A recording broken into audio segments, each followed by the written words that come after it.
Bonjour et bienvenue dans le 18h chez vous. Aujourd'hui, nous vous embarquons à la découverte du centre-ville de Vertou. On reste donc dans Nantes Métropole. Le quartier du centre-ville s'étend sur 1 km². La commune entière compte 22 820 habitants. Ce sont des Vertaviens et l'élu en charge du quartier, c'est Sophie Bouvard.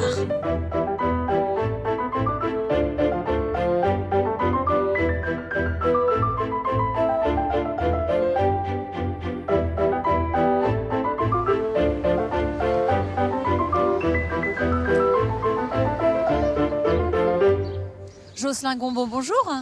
C'est vous le Vertavien qui allez nous faire visiter le centre-ville de Vertou et on démarre la visite. On est là sur un endroit magnifique. On est au milieu de l'eau. Hein. Ah oui, c'est le moins qu'on puisse dire.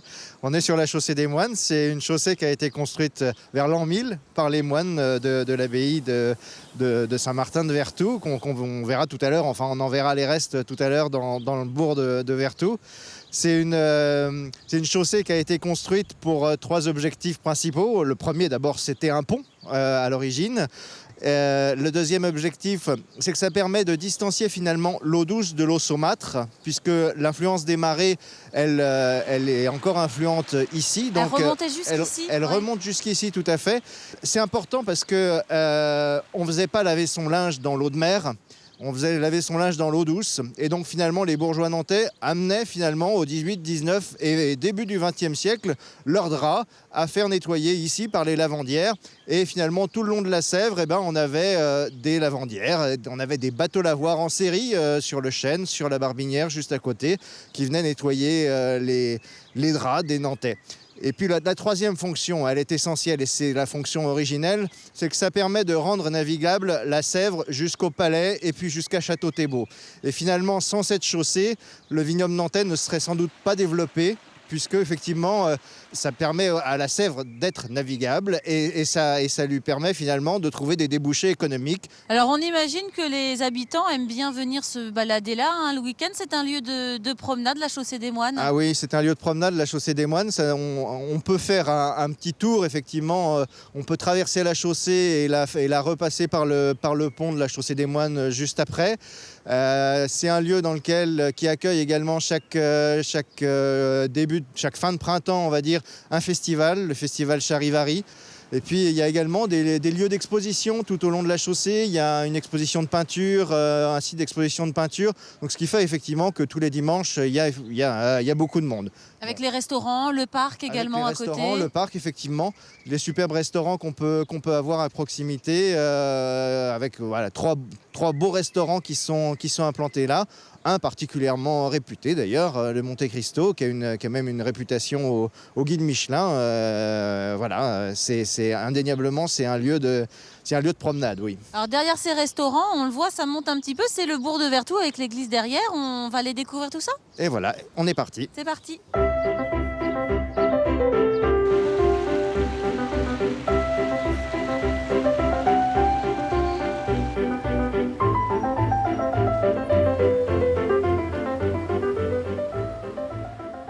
On a bien grimpé là, on vient d'arriver tout en haut du quartier, on est devant l'église Saint-Martin. Voilà, tout à fait, devant l'église Saint-Martin et puis dans le cœur de Vertou, c'est là où est l'église, l'hôtel de ville, la mairie, c'est le centre et puis c'est le centre historique de Vertou. C'est là également où on va retrouver juste ici le portail de l'ancienne abbaye de Vertou. Qui est à droite là, hein, c'est ça, ce bâtiment. Qui est juste là, voilà. Et c'est à cet endroit-là que vers l'an 600, Saint-Martin a planté son bâton juste en haut de la butte, à l'endroit où on se trouve à peu près aujourd'hui. Et en disant mon abbaye sera ici et le bâton a pris racine selon la légende et a fait un if et donc c'est cet if qu'on retrouve également sur le blason de la ville de Vertou.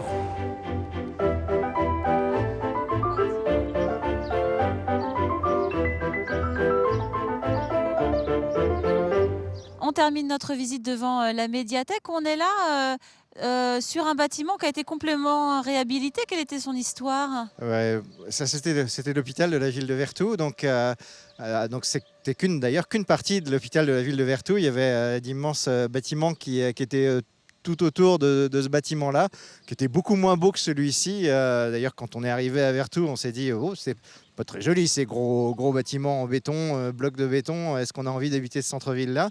Depuis qu'ils ont rasé les anciens bâtiments et conservé justement ce petit bâtiment-là qui a beaucoup de caractère et qu'ils ont fait donc une médiathèque en verre, je trouve vraiment que c'est une réelle plus-value architecturale, une réelle réussite architecturale pour réaliser cette médiathèque à l'intérieur. Et voilà, désormais, le centre-ville a été complètement revu avec le réaménagement de cet îlot hôpital, comme ils appellent ça ici. Autour de nous, on aperçoit des grues. Vertou, c'est une ville qui attire, et même encore en centre-ville, il y a des maisons, des immeubles qui se construisent tout le temps. Oui, tout le temps. Et il y a encore moyen, entre guillemets, apparemment, de construire encore davantage. De densifier encore le centre-ville. De densifier encore davantage le centre-ville. Donc effectivement, c'est une ville qui attire.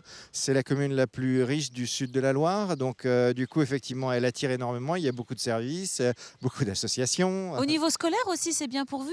Effectivement, 3 collèges, c'est pas négligeable. Pas de lycée, mais le lycée est pas loin, puisqu'il est à Haute-Goulaine. Voilà. Mais effectivement, c'est une zone dense. Bon, et c'est une ville où il fait bon vivre alors. Ma foi, on y est bien. Bon, merci beaucoup pour la visite de Vertou Centre. Avec plaisir.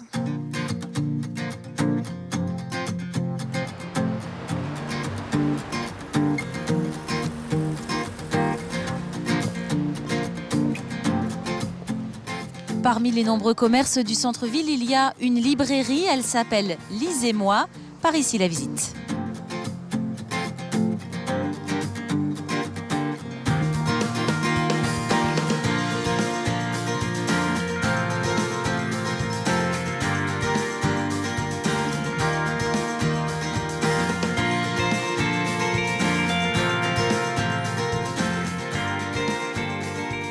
Bonjour Marion Legrand. Bonjour.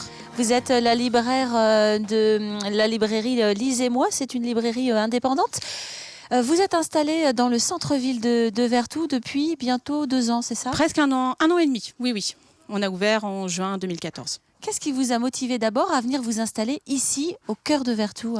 Alors, on avait une vraie envie d'être une librairie de quartier, une librairie de centre-bourg, pour bien connaître notre clientèle et être un acteur vraiment du tissu local.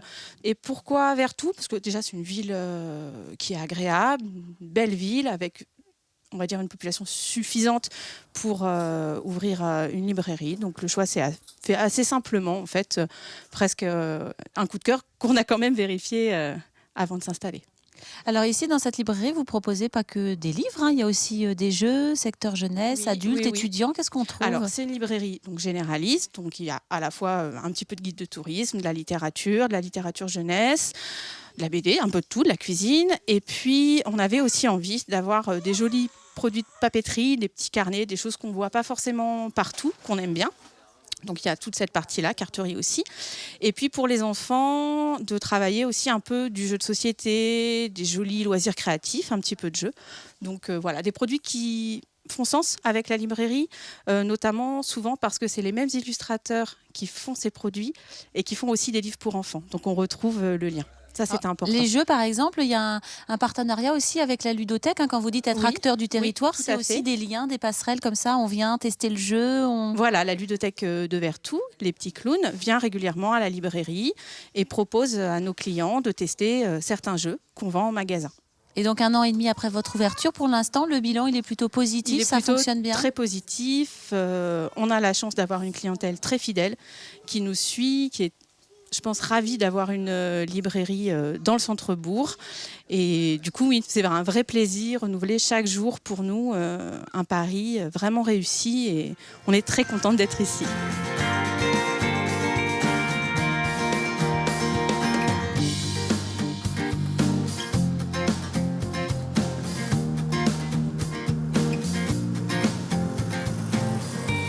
Vivre en centre-ville de Vertou, qu'en pensent les habitants? Écoutez-les. Il y a tout ce qu'il faut, poissonnerie, boucherie, enfin bon, tout ce dont nous avons besoin. C'est vrai qu'il y a vraiment au niveau des activités, il y a beaucoup de choses pour la famille. On sent que c'est une ville ouverte vers la famille. Ma fille fait l'école de musique à Vertou avec un dynamisme de manifestation qui est qui est sympathique. Donc au niveau culturel, c'est vrai que pour ça, c'est bien dynamique. Et puis les enfants sont à l'école à Vertou. Mon fils est en centre spécialisé à Vertou. Donc au niveau familial, on est comblé. Tout est à proximité. Et puis c'est une vie facile à vivre. Très agréable, c'est assez dynamique. Rien que dans le centre, là, ça bouge assez bien. Donc après, il y a plein de transports en commun qui permettent de traverser dans toute la ville et d'aller faire plein de trucs. On a un accès rapide à Nantes, donc il y a pas mal de mouvements, c'est assez sympa. On a la campagne et la ville, donc on a le choix, on peut aller le matin en campagne, l'après-midi en ville ou vice-versa, et c'est très bien. Moi je fais beaucoup les bords de Sèvres, autant d'un côté dans un sens que dans l'autre, côté Portillon ou côté Beautour, c'est toujours très très agréable.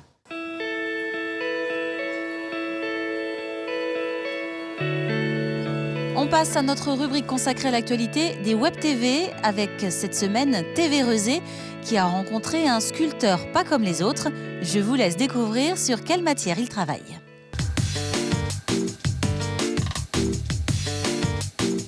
Je vais faire simplement des motifs assez simples pour montrer que la sculpture ça peut être à portée de tous. C'est pas que des fleurs très complexes à faire ni des animaux.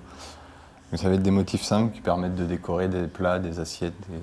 C'est une pure passion qui est arrivée quand j'ai toujours été passionné par les fruits et légumes. Ouais. Et on m'a montré à faire un oiseau dans une pomme, chose assez simple là où je travaillais. Puis j'ai été un peu curieux, j'ai été faire le tour un peu sur internet de ce qui se faisait dans ce style-là. Il y a des vidéos sur internet ? J'ai vu quelques vidéos, pas mal de photos plus. Les vidéos, c'est beaucoup de vidéos de cours et malheureusement elles ne sont pas toutes en français. La plupart sont asiatiques, donc la compréhension est un peu difficile. Et de fil en aiguille, j'ai commencé à faire des choses assez simples, des petits oiseaux, des petits papillons. Et puis curieux comme j'étais, j'ai cherché à toujours aller plus loin et je me suis aventuré sur les fleurs, les animaux. Et c'est là que j'en suis arrivé à en faire mon métier depuis 1 an et demi. On vient me contacter que ce soit pour des formations, des cours, des décorations de table pour des mariages, des anniversaires, Noël, tous les événements. Ça va être aussi des écoles hôtelières qui viennent me contacter pour des formations, pour des démonstrations auprès de leurs élèves dans plusieurs domaines, que ce soit la gastronomie ou même les bars, le côté bar pour décorer les verres. C'est un domaine que je passionne, qui me passionne plus que tout. Il y a tellement de couleurs, tellement de variétés, tellement de choses à découvrir que j'en suis un amoureux de la nature. C'est un côté artistique et ça permet de s'exprimer, plein de choses. On peut faire passer ses émotions dans les sculptures. Et ça, c'est agréable. L'ustensile que j'utilise, ça s'appelle un stylet thaïlandais. D'accord. Et on va dire c'est tranchant plus qu'une lame de rasoir. Ouais, j'imagine, ouais. Ça va faire quelques mois que je l'ai, je ne l'ai toujours pas affûté, tellement il n'en a absolument pas besoin.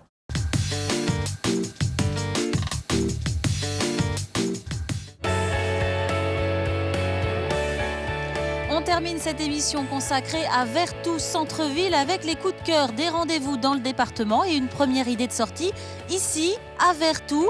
Ce sont les Vertivinises, un salon des vins et des vignerons organisé par l'association Vertivin. C'est au château de la Frémoire, les 19 donc et 20 mars prochains.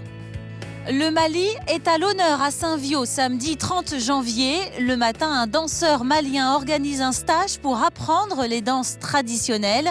Le soir, à 20h au Centre culturel, c'est une soirée musicale qui vous sera proposée avec de la restauration malienne. Réservation au numéro qui s'affiche en bas de votre écran. Un dernier rendez-vous du côté de Savenay, ce sont les 24 heures du jeu. Début des festivités le samedi 30 janvier à 14h pour finir le dimanche 31 à 14h.